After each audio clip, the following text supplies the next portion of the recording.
Hello दोस्तों, आप सभी को प्रभु यीशु मसीह के नाम में जय मसीह की।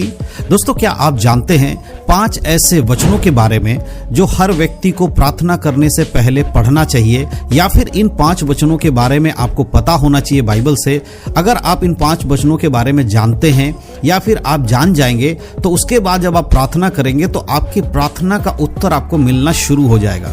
जी हाँ दोस्तों, कई बार ऐसा देखा जाता है कि हमारे बहुत सारे ऐसे मसीह भाई बहन लोग हैं जो प्रार्थना तो करते हैं, लेकिन उन्हें बहुत सारी बातों को प्रार्थना में बोलना नहीं आता, किस तरह से प्रार्थना में बोलना है, या फिर कई बार लोग प्रार्थना में वचनों को बोलकर प्रार्थना नहीं कर पाते हैं। तो आज का ये वीडियो उन लोगों के लिए बहुत खास होने वाला है, क्योंकि आज इस वीडियो के माध्यम से मैं 5 ऐसे वचन आपको बताऊंगा जो हर एक मसीही के लिए जानना बहुत जरूरी है।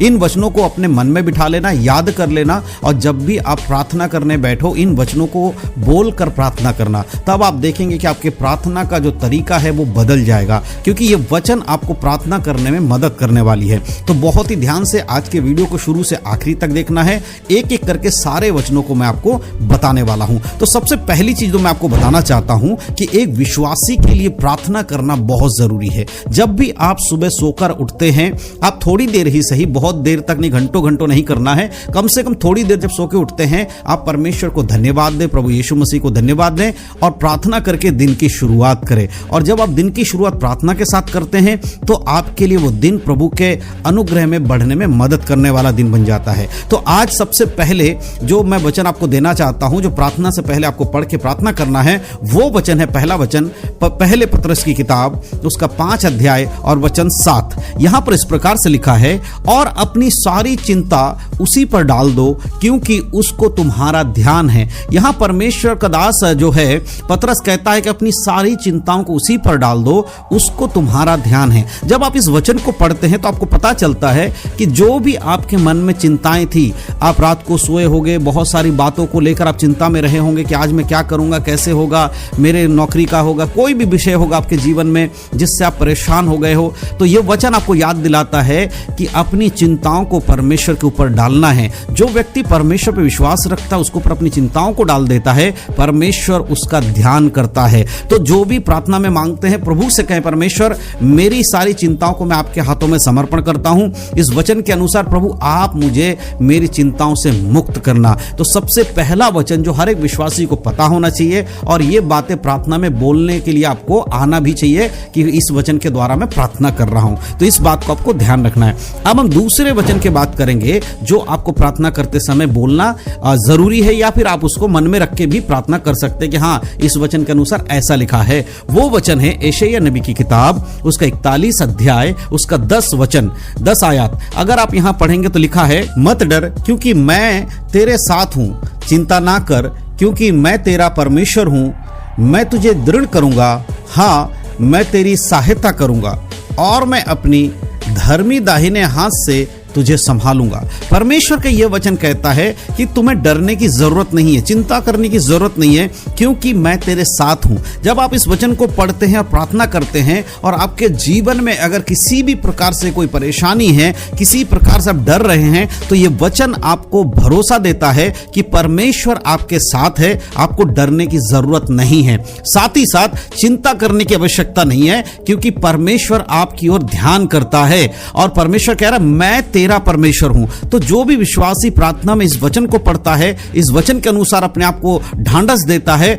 उसके अंदर विश्वास उत्पन्न होता है और उसके शत्रु जो उसके विरोध में आते हैं वो उससे दूर हो जाते हैं और उसके सारे चीजों में परमेश्वर उसकी सहायता करते हैं। इसीलिए हर एक विश्वासी को इन वचनों को पढ़ना और समझना बहुत ज्यादा जरूरी है। अब हम बात करेंगे तीसरे वचन की जो आपके लिए बहुत जरूरी है। वो तीसरा वचन है भजन संहिता उसका 118 अध्याय वचन 24। यहां लिखा है, आज का दिन है जो यहोवा ने बनाया है, हम इसमें आनंदित और मग्न हो। देखो यहां परमेश्वर का वचन क्या कहता है, आज का दिन यहोवा ने बनाया, इसमें हम आनंदित और मगन हो। ये गीत भी हम लोग बहुत बार भजन गीतों के द्वारा भजन करते हैं, अपने चर्च में गाते हैं, आज का दिन यहोवा ने बनाया, हम इसमें आनंदित हो। उसी प्रकार से यहाँ यही वचन है जो कहता है कि यहोवा ने जो दिन बनाया उस दिन में हमें आनंदित होना है। देखिए, जिस दिन आप सूरज को निकलते देख रहे हो, जिस दिन आप सांस ले रहे हो, यानी कि आप जीवित हो, उस दिन आपको आनंद आनंद मनाने का दिन है। जीवन में दुख मुसीबतें आती रहती हैं, परेशानियां आती रहती हैं,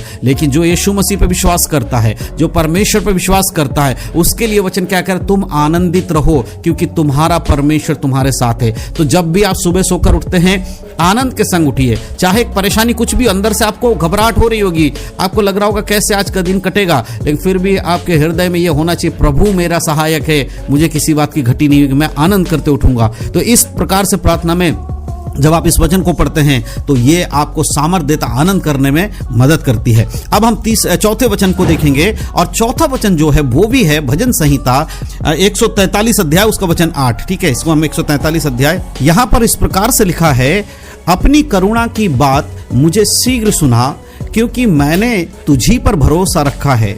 जिस मार्ग से मुझे चलना है वह मुझको बता दे, क्योंकि मैं अपना मन तेरी ओर लगाता हूं।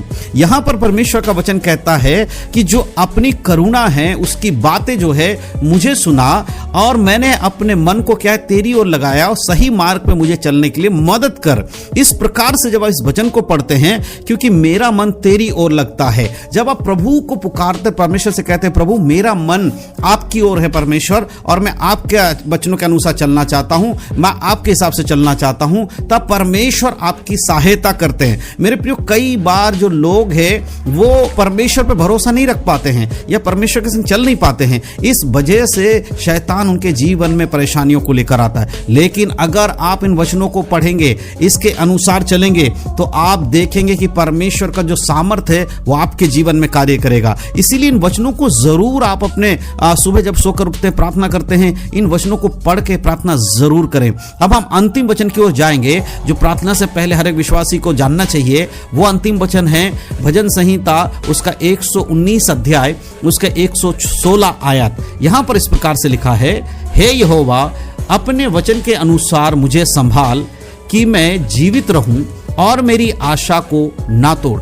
परमेश्वर कहता है कि अपने वचन के अनुसार मेरी क्या कर, रक्षा कर। मेरे अपने वचन के अनुसार क्या है, तेरे संभालने वाला परमेश्वर है। प्रभु मेरे अपने वचन के अनुसार आप मुझे संभालो और मेरी आशा टूटने ना पाए। अगर मैं आज भरोसा कर पा रहा हूं वो आपके ऊपर, तो इसीलिए प्रभु मैं आपसे विनती करता हूं कि मेरे जीवन में जो आशा है, आपके पुत्र के आगमन की जो आशा है, मेरा परिवार के उद्धार पाने की जो आशा है, ये टूटने ना पाए परमेश्वर। मैंने जो विश्वास किया है कि मैं आपके संग स्वर्ग में जाऊंगा, ये टूटने ना पाए परमेश्वर। इसीलिए अपनी करुणा के अनुसार मुझ पर दया कर, मुझे संभाल ले, और ताकि मैं जीवित रहूं, इस संसार में रहते हुए एक आत्मिक जीवन जीकर अनंत काल के जीवन में प्रवेश कर सकूं। मेरे प्रियो, जब आप इस तरह से इन 5 वचनों को पढ़ते हैं और इसके अनुसार आप प्रार्थना करते हैं, तो आपके जीवन में परमेश्वर के महान कार्य होना शुरू होंगे। और इन वचनों को केवल पढ़ना नहीं, अपने आप में इसको अंदर रखना है, याद करना है। वचनों को याद करना, इन 5 वचनों को याद करना मेरे प्रियो, तब परमेश्वर के द्वारा जो शब्द हैं वो आपके अंदर आएंगे